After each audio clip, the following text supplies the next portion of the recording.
अबीर ने जब देखा कि ध्वनि कितनी उदास है तो उसने इसके लिए खुद को ही दोषी माना। हाँ, ये उसकी ही तो गलती थी। उसने ध्वनि से कॉन्ट्रैक्ट मैरिज की, ना कि एक असली शादी, और वो भी अपने बेटे के लिए। ध्वनि को तो यही लगता होगा ना कि उनके बीच कोई फीलिंग्स नहीं, बस सौदा है।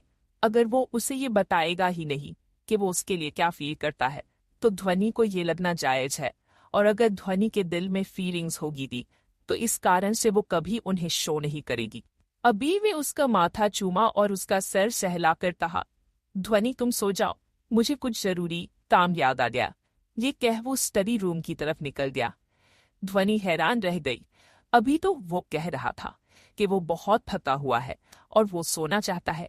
क्या वो उससे नाराज है? क्या उसने आज अपनी हद पार कर दी इन्हीं सब सबहनों के साथ? ध्वनि अरमान को खग करके सोने की कोशिश कर। उधर अबीर स्टडी रूम में गया और जाकर रूम की बड़ी खिड़की के पास खड़ा हो गया और बाहर देखने लगा। उसके मन में बस यही विचार घूम रहे थे कि वो पहले भी अपने पिता को बहुत डिसअपॉइंट कर चुका था और एक बार फिर वो वहीं आकर खड़ा हो गया है। उसने अपनी आंखें बंद की और ध्वनि से मिलने से लेकर हर एक पल के बारे में सोचा।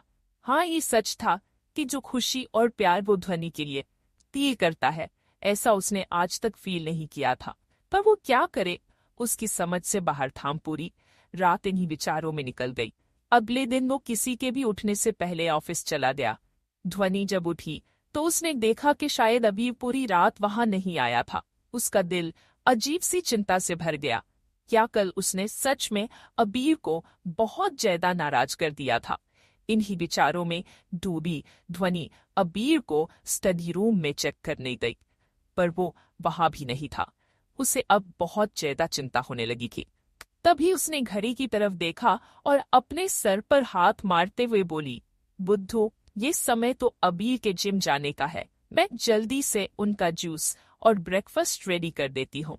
ये सोच वो नीचे आई और खाने की तैयारी करने लगी। तभी रघु काका किचन में आए और ध्वनि से बोले, बेटा, अबीर बाबा का खाना मत बनाना। ध्वनि ने हैरानी से पूछा, पर क्यों काका? काका ने कहा, बाबा तो आज जल्दी ऑफिस चले गए थे।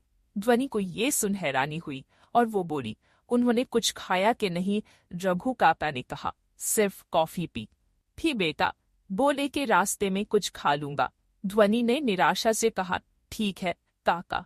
उसे सबके लिए ब्रेकफास्ट बनाया और बाहर आ गई। आई तो देखा अरमान उठ चुका था। उसने भागकर ध्वनि को हग किया और अपनी प्यारी आवाज में बोला, गुड मॉर्निंग मम्मी। ध्वनि ने प्यार से उसका चेहरा चुमा और बोली, गुड मॉर्निंग मेरा बच्चा। ध्वनि ने देखा कि अरमान ने नहाकर और ब्रश करके साफ कपड़े पहन लिए हैं, तो वो उसे नाश्ता कराने बैठ गई। तभी दादी भी अपने कमरे से बाहर आ गई। ध्वनि ने उठकर उनके लिए ब्रेकफास्ट लगाया और फिर अरमान को खाना खिलाने लगी। अरमान ने प्यार से दादी से कहा, गुड मॉर्निंग दादी। दादी ने उसका सर सहलाकर कहा, अरे वाह मेरे बच्चे, क्या ये आपको मान ने बोला है सबको गुड मॉर्निंग कहना है? अरमान ने हाँ में सर हिलाया तो दादी उसका सर सहलाकर बोली, मेरा प्यारा बच्चा। दादी की नजर जब अबीर की चेयर पर गई तो वो कंफ्यूज हो गई और ध्वनि से बोली, बेटा, अबीर अभी जिम से आया नहीं क्या? ध्वनि ने उदासी से कहा, माँ, उनको कुछ काम था इसलिए वो जल्दी ऑफिस चले गए। दादी भी हैरान रह गई और फिर कुछ सोच बोली। ध्वनि उसने बताया, तुम्हें कुछ के कैसा? सब उसके पापा के घर उनकी मीटिंग ठीक हुई ना? ध्वनि ने कहा, माँ, मेरी इस बारे में उनसे कोई बात नहीं हुई, आप खुद ही उनसे पूछ लेना। ध्वनि जानती तो थी कि कल अबीर अपने पापा से मिलने गया था, पर उनकी मीटिंग किसी वजह से खास अच्छी नहीं रही। कहीं अबीर उसके बारे में ये ना सोचे कि वो उसकी बातें इधर उधर कर रही है, इसलिए वो खुद ही दादी से बताते तो ही बेटर रहेगा। ध्वनि अपने कॉलेज चली गई। अबीर को अब ध्वनि की बहुत याद आ रही थी, इसलिए वो अपने ऑफिस से निकलकर घर आ गया, क्योंकि ध्वनि ने कहा था कि अब उसके एग्जाम की डेट पास है तो वो घर पर रहकर ही पढ़ाई करेगी, इसलिए उसे लगा कि वो घर पर ही होगी। कल रात हुई ध्वनि के साथ बातों से अबीर ध्वनि को फेस नहीं कर पा रहा था, इसलिए ही वो इतनी जल्दी ऑफिस आ गया था ताकि अपने दिमाग को थोड़ा शांत कर ले। पर अब उसे ध्वनि की बहुत याद आने लगी थी, इसलिए वो यहाँ आ गया।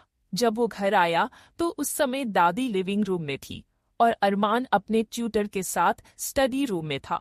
अबीर को आया देख दादी ने उसे अपने पास बुला लिया। दादी ने कहा, तूने बताया भी नहीं कि कल रात सब कैसा रहा और तू इतनी जल्दी ऑफिस चला गया। अबीर ने आसपास देखा और दादी से कहा, दादी अंदर चलकर बात करते हैं। वो नहीं चाहता था कि ध्वनि को कुछ भी पता चले या कोई और सुने, इसलिए वो दादी को अकेले में ले आया। दादी उसके ऐसे बिहेवियर से हैरान रहे थे और उन्हें काफी चिंता होने लगी, कहीं फिर से तो बाप बेटे की लड़ाई नहीं हो गई। दादी ने कहा, बताना, अभी मुझे बहुत चिंता हो रही है। अबी ने कहा, दादी पापा मेरी शादी के लिए मेयर उदय कपूर की बेटी सोनाली कपूर को लेकर आए थे। उसकी बात सुन अंदर खड़ी दादी ही उनके कमरे के बाहर खड़ी ध्वनि को भी बहुत बड़ा झटका लगा।